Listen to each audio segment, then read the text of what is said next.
Vous écoutez Nana FM, il sonne 7h15 à Lomé. Mesdames et messieurs, bonjour et merci de nous rester fidèles. C'est un plaisir pour moi ainsi que pour toute l'équipe du débat de Nana FM de vous retrouver pour ce nouveau numéro. Bienvenue à vous et encore une fois, merci de nous rejoindre. Les questions au gouvernement à l'Assemblée nationale, presque banales dans certains pays, constituent toujours un événement au Togo. Jeudi dernier, ils étaient 3 ministres devant les députés pour répondre à des questions tournant en grande partie autour de la société Ouassem.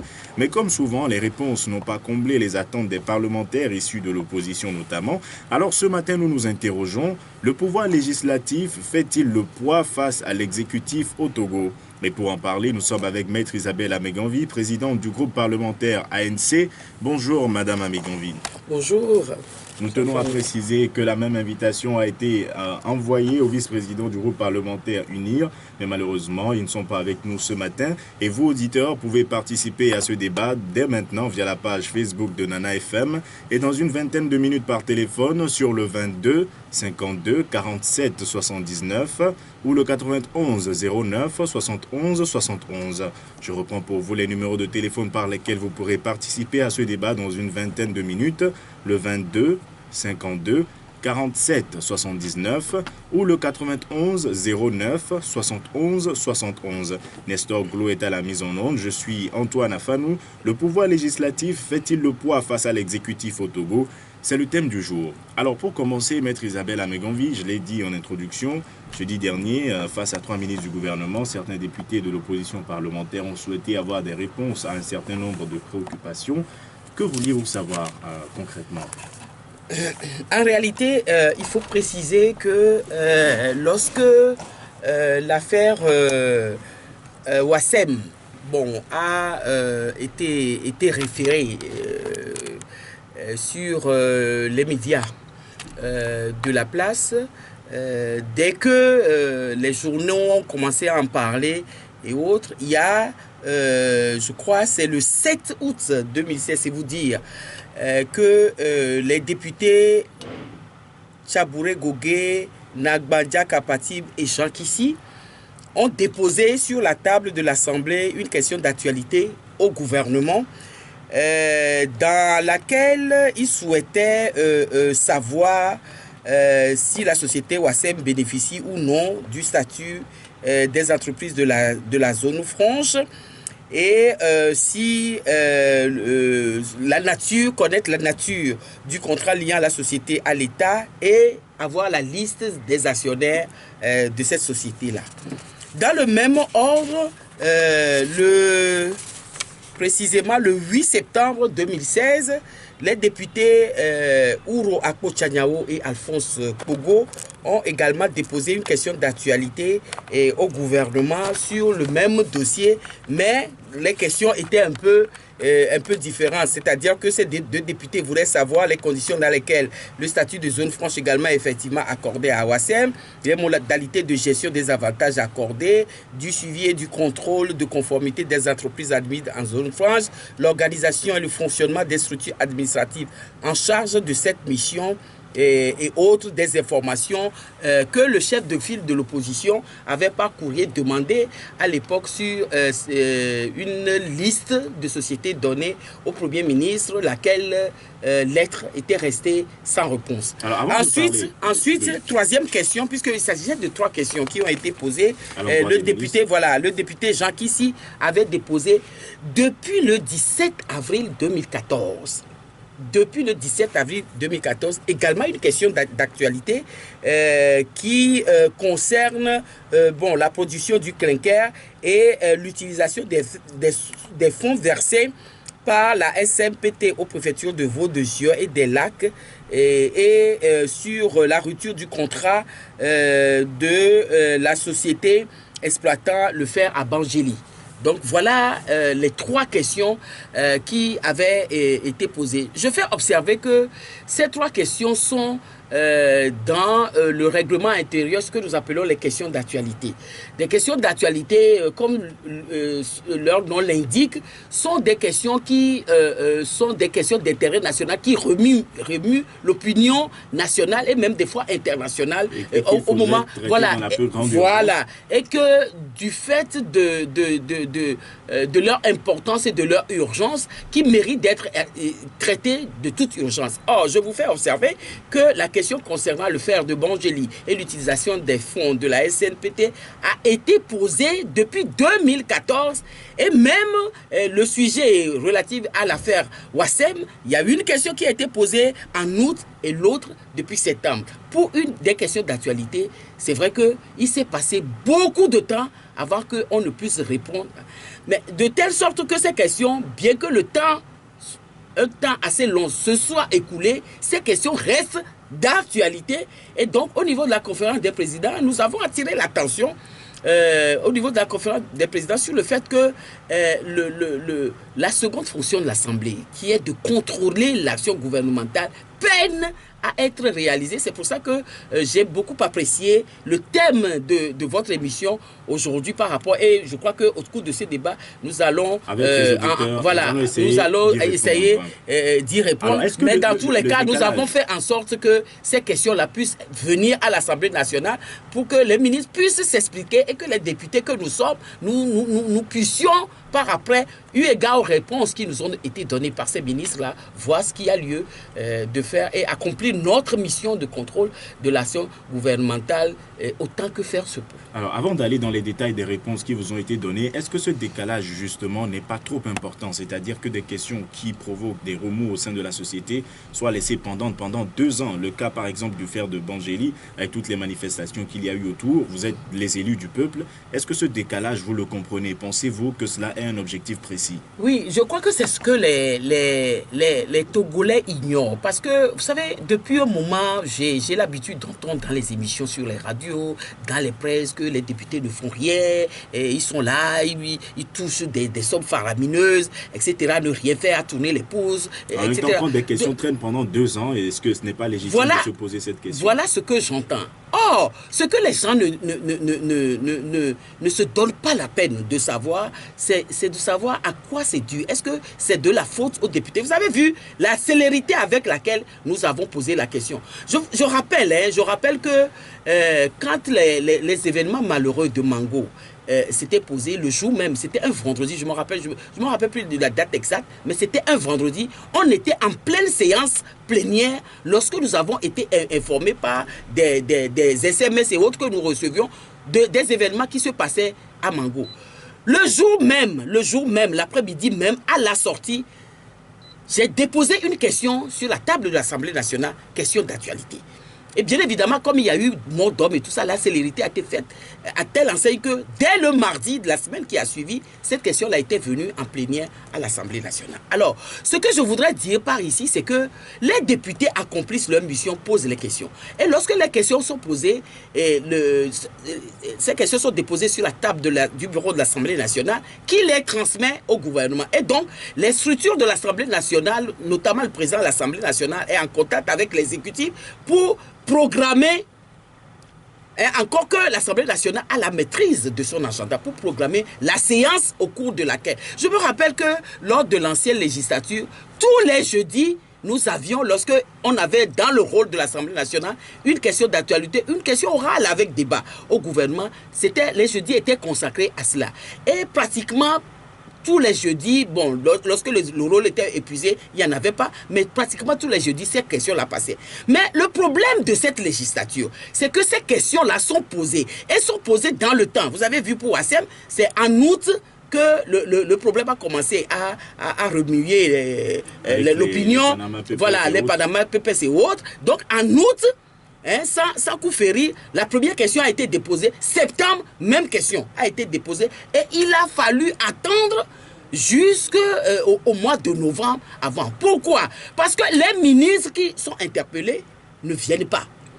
Et à chaque fois, cette question de Wassem, je crois que c'est la 3e séance là, qui a été prévue par la conférence des présidents et qui a eu lieu la dernière fois. Donc, ce n'est pas que les députés, en tout cas ceux de l'opposition ne réalisent pas, ou bien n'ont pas envie, ou bien ne font pas leur travail de contrôle de l'action gouvernementale. C'est que ce contrôle-là, ce n'est pas les députés qui posent les questions qui doivent y répondre. C'est les ministres qui doivent y répondre. La faute au fonctionnement du Parlement même, ou de la volonté ou non des ministres de venir devant l'Assemblée? Non, je vais vous donner un exemple. Sur ce dossier Ouassem, la conférence des présidents avait prévu que cette question-là vienne, entre autres, vienne le jeudi dernier. Pas ce jeudi qui vient de passer là où cette séance a eu lieu. L'autre jeudi de la semaine d'avant. Et nous avions sur l'emploi du temps de l'Assemblée marqué que cette séance de jeudi sera consacrée à ces dossiers-là. Mais au cours de la semaine, le président nous a informé de ce que cette séance ne pouvait pas être enlunée parce que le gouvernement a dit qu'il n'était pas prêt. Il venait de sortir du sommet sur la sécurité maritime et que les ministres n'étaient pas encore prêts pour venir à l'Assemblée nationale. Et ça a été reporté sur le jeudi dernier. Et donc voilà comment les choses se passent. C'est-à-dire que l'Assemblée nationale dépose les questions qui sont transmises au gouvernement, mais pour que le ministre en question interpellé puisse venir, encore faut-il qu'il se mette à la disposition de l'Assemblée nationale pour venir répondre aux questions. Alors, dans le règlement intérieur, ni dans le règlement intérieur, ni dans la Constitution, il ne peut pas y exister de mesures coercitives contre un ministre qui ne veut pas venir répondre à une question posée. C'est pour cela que lorsqu'on pose la question d'actualité et que ça traîne une année, 2 années, des mois, avant cela, mais les députés auteurs de la question, les députés que nous sommes également, comme tout le peuple togolais, et impuissants devant le fait que nous ne puissions pas, ce contrôle de l'action gouvernementale qui constitue la deuxième fonction principale des députés, c'est en même temps un pouvoir, voilà, tout à fait, alors ne puisse pas être mené à bien. C'est l'interrogation qui nous réunit ce matin. Nous rappelons aux auditeurs qui nous écoutent que nous sommes ce matin avec Maître Isabelle Ameganvi, présidente du groupe parlementaire ANC, en train de nous interroger. Le pouvoir législatif fait-il le poids face à l'exécutif au Togo? Et dans quelques instants, vos auditeurs pourraient participer à ce débat en composant le 22 52 47 79 ou le 91 09 71 71. Alors, Alphonse Kpogo Uhuru Akpo-Tchaniao voulait notamment savoir le statut de la société Ouassem, si elle faisait toujours partie de la zone franche ou non. Est-ce que vous avez été satisfait des réponses qui ont été données à ce sujet? Sur la société Ouassem, je crois qu'il y avait, je dirais peut-être 3 grandes questions qui se posaient. Il y avait le fait que Ouassem a été accusé, du ressortissant des Panama Papers d'être auteur de fraude fiscale, d'évasion fiscale. Et on avait eu égard à cela accusé les actionnaires et autres de tout le problème. On avait demandé la liste des actionnaires de Ouassem, etc. Là-dessus, le ministre, je crois que c'est le ministre des Finances, de l'économie et des finances qui a répondu donc à ce qui concerne les questions posées sur la société Ouassem et qui d'abord en ce qui concerne l'actionnariat a dit que Ouassem étant une société anonyme qui ne lui appartient pas à lui. Et vous n'avez pas pu avoir la liste des actionnaires? Non mais vous savez monsieur Afanou, la liste des actionnaires de Ouassem circule. Moi je l'avais dans la salle, je l'avais dans les journaux qui l'ont publié et tout ça. Bon, donc tout le monde connaît la liste de ceux qui sont actionnaires de Ouassem. Voilà. Est-ce que c'est la bonne, à votre avis? Est-ce que c'est la bonne liste, la vraie? Je n'en sais pas, je ne suis pas actionnaire de Ouassem. Je ne suis pas actionnaire de Ouassem, malheureusement. Mais je ne sais pas, je ne peux pas vous dire, parce que, en principe, s'agissant d'une société anonyme, comme le ministre l'a dit, cette liste-là est réputée être confidentielle et autres. Mais dans tous les cas, elle est sur les réseaux sociaux, elle est partout, tout le monde y a essayé. Donc, le ministre a dit qu'en tant que ministre responsable, lui, ne peut pas, puisque les députés ont demandé la communication conformément à la loi qui donne accès à l'information publique, de lui communiquer la liste. Alors, il a dit qu'il ne pouvait pas communiquer, à moins qu'on lui dise qu'il soit garanti d'être protégé si demain un actionnaire poursuit sur le fait que cette liste-là a été rendue publique et autres. Voilà la réponse qu'il a donnée en ce qui concerne la production de la liste des actionnaires de Ouassem. Ensuite, en ce qui concerne la fraude et l'évasion fiscale, il a démontré puisque le commissaire des impôts aussi était dans la salle. Bon, même le directeur général de l'OTR aussi était là, puisque était présent. Wassem est souvent accusé voilà. de ne pas payer des impôts. Voilà. Et donc, il a dit qu'en ce qui concerne, il a expliqué d'abord la différence qu'il faut faire entre une fraude fiscale et une évasion fiscale. Et s'agissant de fraude fiscale, il a expliqué que Wassem ne peut pas être déclaré coupable de fraude fiscale puisqu'il a ici les preuves de ce que Wassem est à jour avec les impôts et nous a informé de ce que même Wassem disposerait au niveau du commissariat des impôts d'une avance de près de 580 millions. De francs CFA et donc Wassem a payé ses impôts et a payé même en avance ses impôts. Donc le problème de la fraude fiscale est réglé. Maintenant, s'agissant de l'évasion fiscale dont on l'accuse, il a dit que les services compétents n'ont pas attendu d'être interpellés, de l'interpellation des ministres avant de faire à Wassem une comment il appelait ça, un contrôle. Un contrôle et que l'évasion fiscale est compliquée parce que ça a des maillons sur le plan national et également sur le plan international. Donc, il faut faire des recoupements et que actuellement les services des impôts et autres sont dessus et que le rapport sur leurs activités n'est pas encore terminé, les enquêtes n'étant pas terminées et que donc n'ayant pas en main le rapport en question, il ne peut pas dire aujourd'hui de manière formelle que Wassem est véritablement auteur d'évasion fiscale ou pas. Et donc, il attend les résultats de cette enquête-là pour pouvoir dire ce qu'il y a lieu de dire en ce qui concerne. Mais a assuré les députés que de toute façon, si à la fin du contrôle, il était avéré que Wassem est coupable d'évasion fiscale, et que les sanctions prévues pour être portées contre ce genre de pratiques ne manqueraient pas de tomber. Voilà ce qu'il a donné comme réponse et autres. Alors, les députés... jour, par rapport à la liste des actionnaires de Wassem, le nom du Premier ministre Commissaire Lom Klasso avait été également cité. Et les députés ont voulu savoir si effectivement le Premier ministre détenait des actions ou pas. Aujourd'hui, vous n'êtes pas avancé plus que cela sur cette affaire. Est-ce que vous pensez, comme cela a été dit à l'époque, qu'il y a un conflit d'intérêts à ce que le Premier ministre détienne des parts dans la société Wassem? Oui, mais c'est moi-même qui ai posé le problème. Parce que lorsque le ministre avait répondu en disant que lui, il ne pouvait pas donner la liste des actionnaires et autres, bon, il y a, je crois, un autre collègue qui a posé la question en ce qui se concerne le Premier ministre et autres. Et donc, moi, je suis intervenu, c'est moi qui suis intervenu en disant au ministre que moi, je regrette parce que, voyez-vous, la question de Ouro Akpo Tchaniaou et Alphonse Pogo a été adressée au Premier ministre.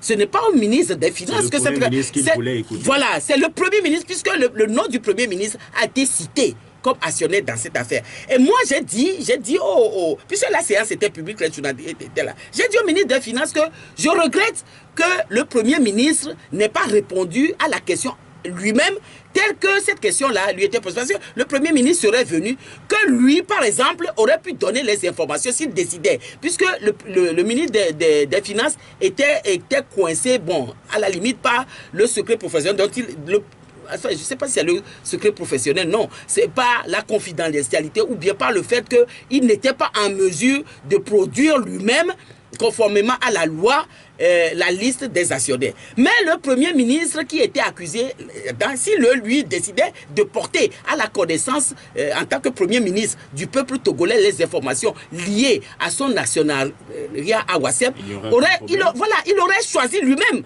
de le faire et ça n'engagerait que lui. Et donc moi j'ai dit, mais il serait bien que monsieur le Premier ministre vienne donner les informations. Par exemple, quelle information, le nombre d'actions qu'il a, et à quel moment il les a acquis. Est-ce qu'il les a acquis? Un conflit d'intérêt, s'il les détenait vraiment, il y aurait un conflit d'intérêt que le Premier ministre détienne des actions au sein de Wassem? Non, moi je n'en sais rien. Moi, vous savez, je ne me pose pas la question de savoir s'il y aurait un conflit d'intérêt. Mais il aurait fallu que lui-même vienne donner les informations. C'est ça que je dis. Alors, sur le nombre d'actions qu'il a. Et la question que moi j'ai posée par rapport à cela, c'est de demander au ministre combien coûte une action Wassem, le coût de l'action de Wassem. Combien coûte? Il nous a dit 10 000 francs. Et dans les informations qui sont rendues, voilà, qui circulent, je crois qu'il en détenait 20. Alors, 10 000 francs, 20 et tout ça. Bon, je vois. Et l'information peut-être que nous n'avons pas, c'est à quel moment est-ce qu'il a acquis ces actions-là quand il était Premier ministre? Est-ce qu'il a acquis et autres? Mais je continue à dire qu'il aurait fallu que lui-même vienne donner les informations pour que les députés... Vous pensez que son silence cache quelque chose?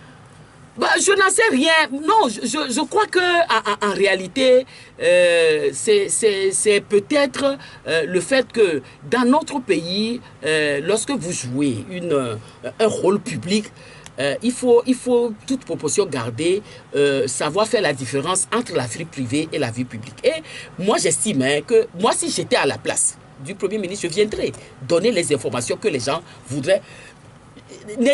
Parce que dans l'actionnariat, moi, ce que je sais, c'est que dans l'actionnariat de Wassem, à la limite, il n'y a rien à se reprocher. La preuve, au cours des débats, parce que je me rappelle que cette affaire avait porté sur même les actionnaires, puisque je ne le capte pas. Ma soeur est actionnaire. Voilà. La question qui suit, votre nom également. Voilà, mon nom a été cité. Une proche, voilà, parce que ma soeur. Et que vous ne vous êtes jamais prononcé sur la question, vous n'y avez pas répondu publiquement. Aujourd'hui, quelle est la part de vérité? Je n'ai pas voulu répondre publiquement à ces attaques-là qui avaient eu lieu au mois d'août et de septembre pour deux raisons. La première raison, c'est que dans certains articles et dans certaines émissions que j'ai écoutées sur les radios et autres, bon, les gens disent que Isabelle Améganvi aussi et ses parents font partie de la minorité qui pille le pays, je ne sais pas comment. Moi, je ne m'occupe de qu'un service de l'État qui manipule les fonds et tout ça, et je ne peux même pas... quand bien même je l'aurais voulu, manipuler quelque fonds que ce soit. Je suis député à l'Assemblée nationale et c'est les indemnités fixées par la loi qui me sont vexées à ce titre et rien que cela. Ça, c'est la première chose. La deuxième chose, c'est que je travaille dans un cabinet et nous sommes avocats de Wassem. Et ça aussi, je le dis. Jusqu'à présent, voilà, jusqu'à présent, personne, ceux qui se sont attaqués à cela, personne ne m'a apporté la preuve de ce qu'est être avocat d'une société. Avocat, Isabelle Améganvi, avocat de Wassem, à quelle loi est-ce que j'aurais enfreint en état avocat de la société Wassem, puisque je rappelle que ceux qui ont à rendre compte de la gestion d'une société, c'est les avocats, c'est les administrations de la société, non les avocats, encore moins les actionnaires. Et ensuite, dans les articles, on avait dit que Isabelle Améganvi, parce qu'elle est avocate de Wassem, se serait opposée à une loi qui était venue à l'Assemblée nationale et qui était destinée à s'élever contre les pratiques de Wassem. Bon, alors, moi, je ne sais pas, au cours de la législature passée, avant d'être renvoyé de l'Assemblée nationale, et au cours de cette législature qui a débuté en 2013, je n'ai jamais vu de loi qui aurait été envoyée à l'Assemblée contre Wassem, parce que la loi d'habitude est impersonnelle et n'est dirigée pour ou contre quelqu'un. Et donc, je ne voyais pas quelle était mon implication dans cela. Et donc, je me disais... Voilà, votre sœur, c'est une information vraie? Oui, mais ma soeur, je l'ai dit tout à l'heure que ma soeur est actionnaire de Wassem et actionnaire d'autres sociétés aussi de la place. Alors, et donc, vous permettez, je termine. Et donc, je me disais que comme il y avait des questions qui étaient posées, que les ministres viennent donner leurs explications. Et après, et donc c'est la première fois que je parle de cette affaire de Wassem. Vous savez, lorsque les gens commençaient à parler des actionnaires, en criant que oui, voilà, ceci est actionnaire, etc., tout ça, moi je trouvais cela mais vraiment, vraiment étonnant parce que qu'un Togolais participe, un citoyen participe à l'actionnariat d'une société, c'est ce qui devait d'ailleurs être, comment dire, encouragé et autres. La preuve, c'est qu'à la séance de jeudi dernier, mais tout le monde était étonné. Ceux qui, moi je voyais dans la salle, certains de vos confrères qui étaient mais vraiment virulents sur ce problème de détention d'action par la sœur de Isabelle Améganvi étaient étonnés parce qu'il a été porté à notre connaissance que sur les 100% d'actions de Ouassem, en fait, les Togolais n'en détenaient l'État 10% et les nationaux togolais 4%, 14% sur 100%. Est-ce que c'est normal? Dans certains pays, moi j'estime, dans certains pays font l'obligation de ce qu'au moins 49 à 50% des actions soient détenues par les nationaux togolais. Isabelle Ameganvi, en tant que députée à l'Assemblée nationale, est-ce que vous trouvez normal que la société Ouassem soit toujours sous le statut de la zone franche? Cette question a été posée puisqu'elle fait l'objet le ministre a donné sa réponse. Voilà, le ministre. Oui, mais le ministre a donné sa réponse. Mais qu'est-ce que vous voulez que je dise? Parce que non, en tant que député, moi je parlerai en tenant compte de la loi, puisque le ministre a donné sa réponse. A cité le code de l'investissement qui donnait la possibilité au gouvernement de donner les avantages liés aux sociétés de zone franche à des sociétés. Parce qu'on est parti du principe que depuis la loi de 2014, les sociétés minières ne sont pas admises au statut de la zone franche. Parce qu'on estime que c'est des sociétés minières qui exploitent les minerais du pays ne sont pas admises au statut de zone franche. Mais ce que je fais observer, c'est que Ouassem est une société qui a été créée, si mes souvenirs sont bons, en 1996. Donc, agréée au statut de zone franche avant la loi de 2014. Parce que la loi interdisant que les sociétés aient intervenu. Et vous savez qu'il y a un principe sacro-saint en droit, c'est que la loi n'est pas rétroactive. Mais le ministre a donné les explications en disant que conformément au code des investissements, que l'État est lié à Ouassem par un contrat qui leur permettait de donner des avantages liés à cela. Parce que, savez-vous ce que moi je crois que les gens ignorent ou feignent d'ignorer, c'est que lorsque une société vient s'installer, d'abord, c'est des sociétés commerciales. Ces sociétés-là, en venant, n'ont jamais dit qu'ils étaient des associations caritatives ou ils étaient des associations humanitaires. Donc, c'est des sociétés commerciales. Et ça veut dire quoi? Ça veut dire que c'est des gens qui investissent pour pouvoir tirer du profit. Justement, et c'est vrai que... On ne peut pas faire des exceptions. Dans certains pays, cela a été fait. Pardon, et pour pouvoir tirer profit, ça peut donner lieu à des excès. C'est pour ça que la loi intervient sur le plan social, le Code du travail, la Convention collective et interprofessionnelle pour protéger les employés et également d'autres lois pour réglementer le secteur de telle manière que dans la propension d'avoir du profit, que les administrateurs de la société n'aient pas à en faire trop, n'aient pas à violer les droits de ceux qui interviennent dans la vie de la société. Et donc, à ce niveau-là, ce que nous pouvons dire, c'est que chacun devait faire son travail. Par exemple, les inspecteurs du travail, pour savoir si les règles liées au Code du travail et la Convention collective sont respectées par la société. Ensuite, les impôts, pour voir si la société paye régulièrement ses impôts. Et cette évasion, ce problème d'évasion fiscale, il n'aurait pas fallu attendre. Si tout le monde faisait son travail, il n'aurait pas fallu attendre la publication des Panama Papers pour pouvoir faire le contrôle et savoir si la société Ouassem est auteur d'évasion fiscale ou de fraude fiscale ou quoi que ce soit. Donc si tout le monde faisait son travail, y compris les députés. Tout à fait. Mais alors, les députés, eux, ont fait leur travail parce que, vous savez, les députés votent. Ça, la première fonction, c'est de voter la loi et ensuite de contrôler l'action gouvernementale. Et la question d'actualité, il faut que l'actualité intervienne avant que les députés ne se servissent et ne posent la question. Et je crois que les députés, eux, font leur travail. Maintenant, il s'agit des services de l'État qui doivent contrôler tous les secteurs d'activité. C'est eux, les douanes, les impôts et autres qui doivent être mis en branle. Et à partir de ce moment-là, tout le monde étant dans son domaine, les choses iraient bien. Le problème qui se pose dans notre pays, c'est que chacun... tous ces services-là ne font pas leur travail et l'amalgame qui se fait, c'est que aujourd'hui, la tendance que je remarque, c'est que tout le monde met sur la tête des députés aujourd'hui le fait de contrôler, non pas le gouvernement cette fois-ci, mais de contrôler tous les services de l'État et autres et tout ça qui ne...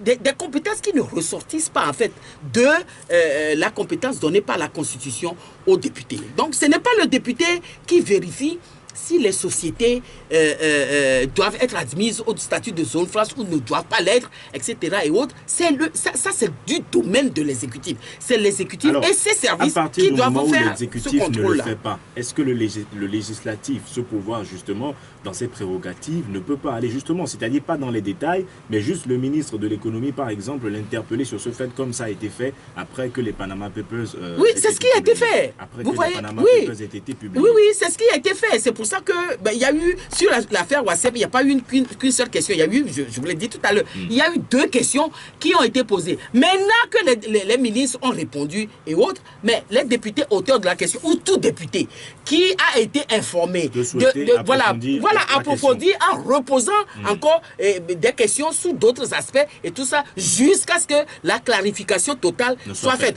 Et nous attendons, je le précise, nous attendons, puisque le ministre a dit qu'il y a des enquêtes qui sont en train d'être menées actuellement dans les locaux d'OASEM sur l'évasion fiscale. Nous attendons le rapport et autres. Et j'ai fait observer que la dernière fois, le ministre, à la demande des députés, a déposé le contrat qui lie l'État togolais à WASEM. Et donc, peut-être que cette affaire de WASEM à l'Assemblée nationale n'est pas terminée. Et que à la lecture du contenu des conditions de ce contrat et tout ça, d'autres députés auront encore des questions à poser sur la... Et nous tous, nous verrons. Nous n'avons pas... ça s'est passé jeudi. Je crois que dans cette semaine-là, ce contrat sera disponible. Il sera mis à la disposition des députés. Également, a été produit le montant des sommes payées aux impôts par WASEM, je crois, depuis 2006 jusqu'à nos jours et autres et tout ça. Et donc, si les députés les désirent, ils peuvent encore poser des questions sur ce problème. Alors, nous avons longtemps fait patienter les auditeurs. Ils peuvent maintenant composer le 22 52 47 79 ou le 91 09 71 71 pour participer à ce débat. Le 22 52 47 79 ou le 91 09 71 71. La question du jour, je vous la rappelle, le pouvoir législatif fait-il le poids face au pouvoir exécutif au Togo? C'est le thème du jour, le 22 52 47 79 pour participer à ce débat. Alors, à l'Assemblée nationale, il y a d'autres questions qui restent pendantes, notamment la réhabilitation de la voie Lomé-Vaughan-Enfoin ou d'autres voies encore qui traînent. Est-ce que vous pensez que toutes ces questions qui traînent traduisent la faiblesse du pouvoir législatif face à l'exécutif au Togo? Vous allez répondre le temps de prendre le premier auditeur en ligne. Allô? La première auditrice... ici de Tocoin. Alors, pensez-vous que le pouvoir législatif fasse le poids devant l'exécutif au Togo?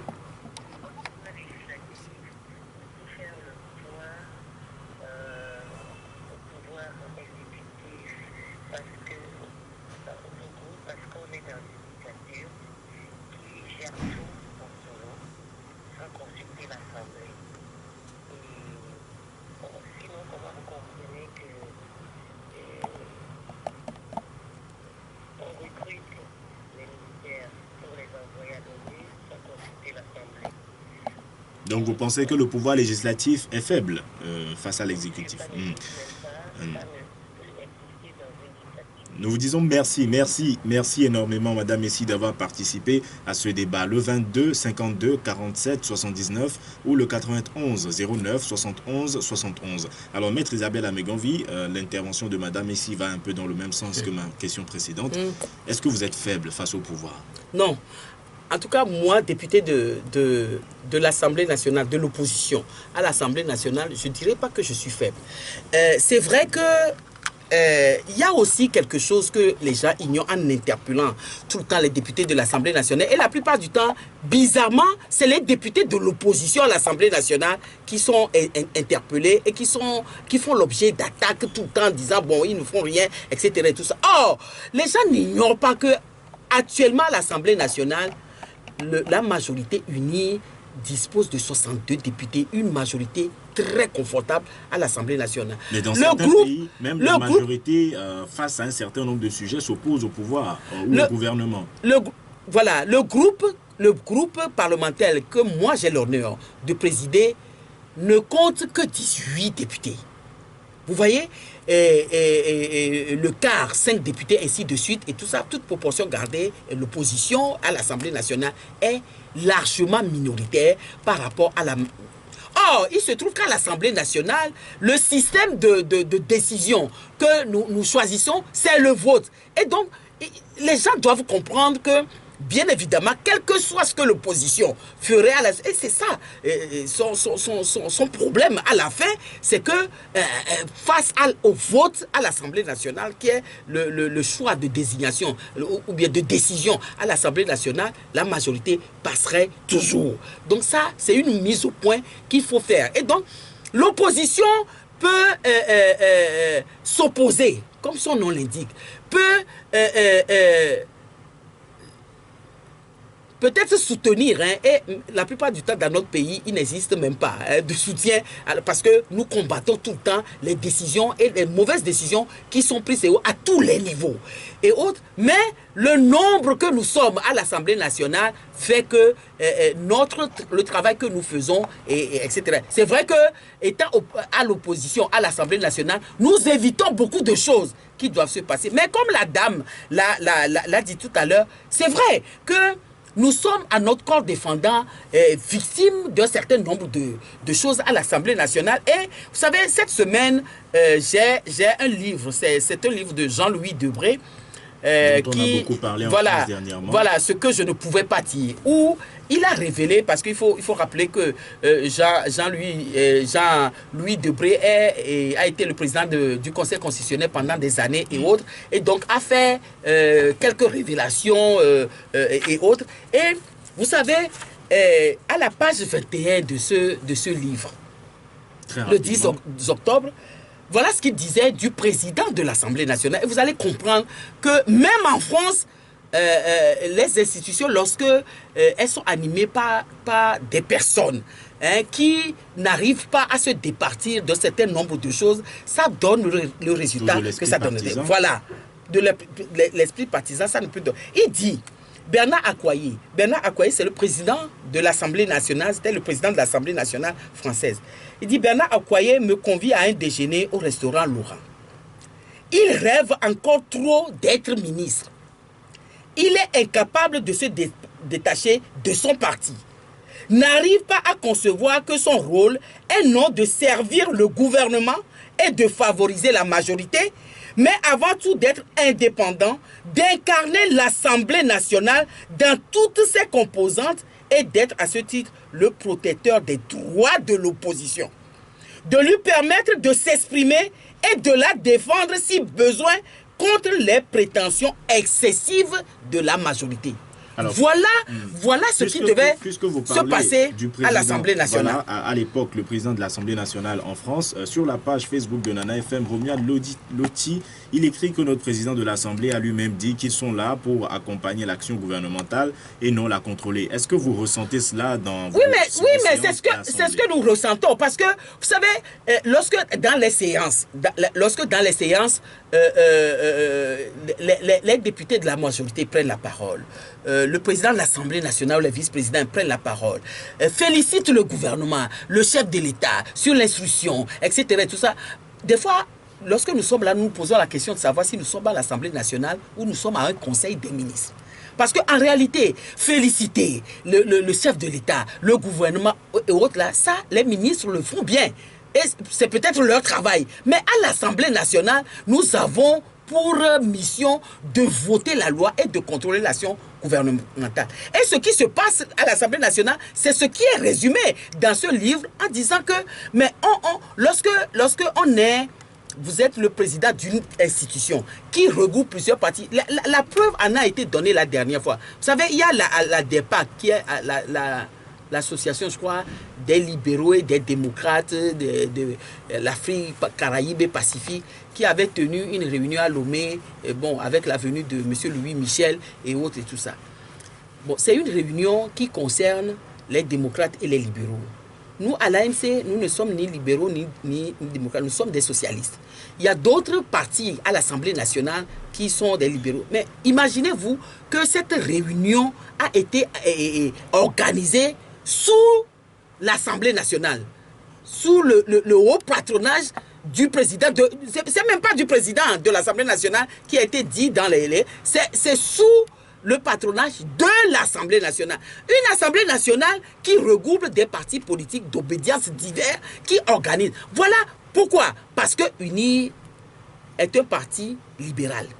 Et donc, à partir de ce moment-là, on implique toute une institution de l'Assemblée nationale pour l'organisation d'une réunion qui ne regarde pas certains partis de l'Assemblée nationale. C'est pour ça que je dis que, je dis que la manière dont les choses se passent à l'Assemblée nationale permet aux auditeurs, à votre auditrice, comme il a dit tout à l'heure, qu'à la limite, l'Assemblée ne peut rien faire. Mais ce que moi je sais, c'est que nous faisons beaucoup. Nous avons, par exemple, pour notre première action qui consiste à voter les lois, mais nous avons à cette législature, moi je n'ai jamais vu une législature qui a autant fonctionné que cette législature, voter des lois. Justement, c'est ce qui fait dire à M. Kobli sur la page Facebook de Nana FM que l'Assemblée est devenue une chambre d'enregistrement du pouvoir exécutif. Non, pas du tout. Vous savez, par exemple, le code, on ne peut pas me dire que la manière dont nous avons traité le code pénal, par exemple, ce code pénal-là, où nous avons attendu que les crimes de torture et autres soient... vous savez, quand c'est venu ce que l'opposition a fait, nous n'avons pas voté ce code pénal parce qu'on avait refusé de rendre le crime de torture imprescriptible, on avait un certain nombre de choses. Mais vous avez vu que lorsque nous sommes sortis de là, nous ne sommes pas restés tranquilles. Nous avons saisi les instances de l'ONU, nous avons saisi le HCRU, nous avons fait tout ce que nous avons, pliant le pouvoir, obligeant le pouvoir à revenir sur sa décision et en rendant aujourd'hui le crime de torture imprescriptible. Alors, face à ce que nous avions fait jusqu'à présent. L'axe Lomé-Vaughan-Enfoin, le ministre des Travaux publics, il est passé devant l'Assemblée, il a promis la fin des travaux pour la fin de cette année. Est-ce que vous sentez que les choses vont dans le bon sens ou vous allez également, ou le peuple tout entier restera impuissant face à cette situation? Pas du tout. Voyez-vous, c'est là où, vous savez, en même temps, votre mot de la fin. Voilà, nous sommes aujourd'hui en session budgétaire. Quand bien même le budget n'est pas encore arrivé. Et lorsque le budget va arriver, nous allons reprendre tout cela là-dessus. C'est vrai que nous-mêmes, nous étions sceptiques lorsque le ministre, cette question a déjà été posée. Je rappelle que cette question de la voix de Vaughan et Oud a déjà fait l'objet d'une interpellation et le ministre est venu s'expliquer. Tout à l'heure, vous avez semblé dire que c'est une question qui est déposée sur la table de l'Assemblée et qui n'a pas fait déjà l'objet de... Je dis que ça a fait l'objet d'une séance au cours de laquelle le ministre est venu s'expliquer et c'est au cours de ces explications-là qu'il a dit que la société, pour cause de sommet, la société a été appelée à faire de manière, à procéder à la réfection d'urgence de la route aéroport Colombe de la Paix, etc. Et donc c'est pour ça qu'on a mis en stand-by cette route-là en attendant et qu'il garantit aux élus du peuple qu'avant la fin de cette année... Ah oui, moi je ne veux pas penser, je veux constater au moment, puisqu'il nous a donné un délai, il nous a donné jusqu'à la fin de l'année. Je veux attendre jusqu'à la fin de l'année de constater que cela a été réalisé et à ce moment-là, nous dirons, moi je ne veux pas faire de procès d'intention, c'est un ministre qui est venu dire devant la représentation nationale que cette route-là sera terminée avant la fin de l'année. Moi j'attends que cette route-là soit terminée avant la fin de l'année. Alors, et pour clôturer le mot de la fin, en 5 secondes. Je dirais que nous, pour ce qui concerne les députés de l'opposition, nous sommes en train de nous battre à l'Assemblée nationale autant que faire se peut, comme nous le permet le nombre que nous sommes.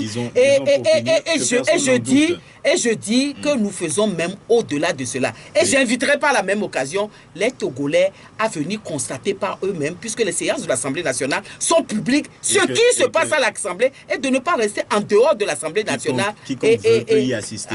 Il suffit d'avoir une carte d'identité. Et d'être en tenue parfaite. Merci. C'est bon. Il faut qu'ils viennent constater eux-mêmes ce qui se passe là-bas. Nous vous disons merci. Nous sommes rattrapés par le temps. Nous présentons toutes nos excuses aux auditeurs. Nous n'avons pas pu en prendre un grand nombre en ligne. Maître Isabelle Améganvi, présidente du groupe parlementaire ANC, nous vous disons merci d'avoir accepté notre invitation. Ce débat ainsi s'achève. Merci à vous, auditeurs, de l'avoir suivi. Nestor Glo était à la mise en onde. Je suis Antoine Afanou. Dans quelques instants, vous retrouvez Ornella dans l'été pour les avis et communiqués. Nous vous donnons rendez-vous demain matin.